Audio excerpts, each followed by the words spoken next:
हर जन्म वरबो वठी हर जन्म वरबो मिठा महरान में मिलबो मिठा महरान में मिलबो।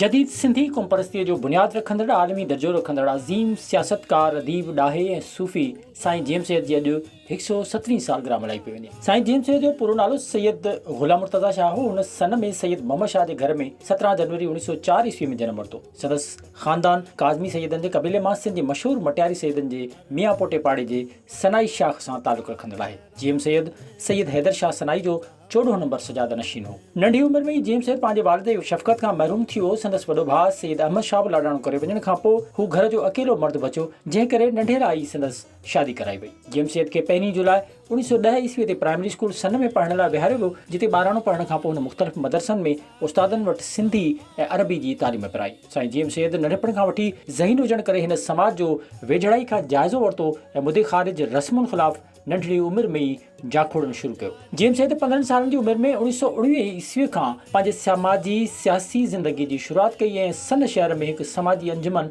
अल मुस्लिमीन नाले क़ाइमु करे ॻोठ ऐं आसपास में समाजी सुधारनि जा कम शुरू कया। जेम्स सैयद 20 सदीअ जे पहिरें ॾहाके में सिंधी मुसलमाननि में समाजी तब्दीली वसीले ग़ुरबत घटाइण ऐं माशी इनक़लाब ॾांहुं क़दम पिणु वधायो। हुन जागीरदारी वॾेरकी ऐं समाजदारी सरिश्ते ऐं अंग्रेज़ जी बेटकी राॼ खे सिंधी अवाम जे बदहाली जो सबबु करार ॾिनो। साईं जेम्स सैयद 1919 ईस्वी में हलंदड़ ख़िलाफ़त तारीख़ में हिसो वठी पंहिंजी सियासी ज़िंदगी जी शुरूआत कई। हुन पंहिंजे शुरूआती सियासी ॾियारनि में सिंध जे आबादगारनि, पुरहितनि ऐं नियाणियुनि जे हक़नि लाइ न रुॻो पाण पतोड़ियो, पर संदनि तालीम जहिड़ी बुनियादी ज़रूरत खे पूरो करण लाइ उन्हनि लाइ स्कूल खोलाइण जा इंतज़ाम पिणु कया। साईं जेम्स सैयद सिंध जे अज़ीम तालीमी दर्जगाह सिंध मदरसतुल इस्लाम जे जनरल बॉडी में रही सिंध जे हिन इल्मी इदारे खे अॻिते वधाइण में भरपूर किरदारु अदा कयो। हुन 1930 ईस्वी में मीरपुर ख़ास में हारियुनि जी कॉन्फ्रेंस कोठाए उन्हनि जे हक़नि जी जिदोजहद शुरू कई। उन तरीक़े अॻिते हली हैदर बख़्श जतोई जी अॻवानी में हारियुनि खे हक़ ॾियारण लाइ भरपूर हलचल हलाई। साईं जेम्स सैयद साॻे साल मीर मोहम्मद शाह सां गॾिजी शाह अब्दुल लतीफ़ भटाई जे दरगाह ते मेले दौरान अदबी ऐं सक़ाफ़ती कॉन्फ्रेंस कोठाइण जो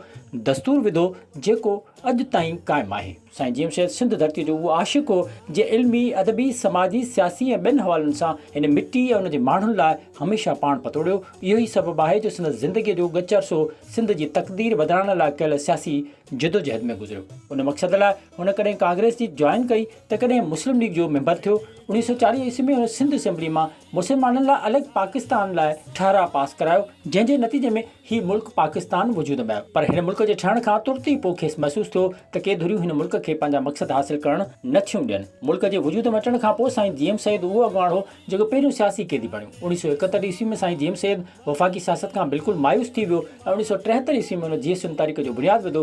पाकिस्तान ठहण खां पोइ साईं जेम्स सैयद पंहिंजे सियासी नज़रिये जे करे 30 सालनि खां वधीक अरसो जेल ऐं नज़रबंदी वारी ज़िंदगी में गुज़ारियो। 19 जनवरी 1992 ईस्वी में साईं जेम्स सैयद खे संदसि घर में नज़रबंद कयो वियो ऐं खेसि मरण घड़ी ताईं केस हलाइण खां सवाइ घर में क़ैद रखियो वियो। अहिड़ी सूरत हाल सबबु आलमी इंसानी हक़नि जी तंज़ीम एमनेस्टी इंटरनेशनल पारां खेसि ज़मीर जो क़ैदी करार ॾिनो वियो। साईं जेम्स सैयद सिंधी ॿोली ऐं अदब खे 65 खां वधीक किताब ॾिना। संदसि लिखण जा सिंधी ॿोली, सक़ाफ़त, सियासत, तसव्वुफ़, वहदानियत, इश्क ऐं मोहबत समेत केतिरा ई मौज़ू हुआ। हू हिकु सूफ़ी ऐं आरफाणी मिज़ाज जो माण्हू हो, बटसि आजिज़ी ऐं इंकिसारी जा भंडार हुआ। कमाल महिमान नवाज़ हो। सिंधी क़ौम परस्ती खे सघ बख़्शण जो सॼो सारो एज़ाज़ साईं जेम्स सैयद ॾांहुं वञे थो। साईं जेम्स सैयद अॼु असां वटि मौजूदु नाहे, पर संदसि कयल इल्मी, अदबी ऐं सियासी ख़िदमतूं सिंधी क़ौम खे नवां गस ऐं राहूं ॾसींदियूं रहंदियूं।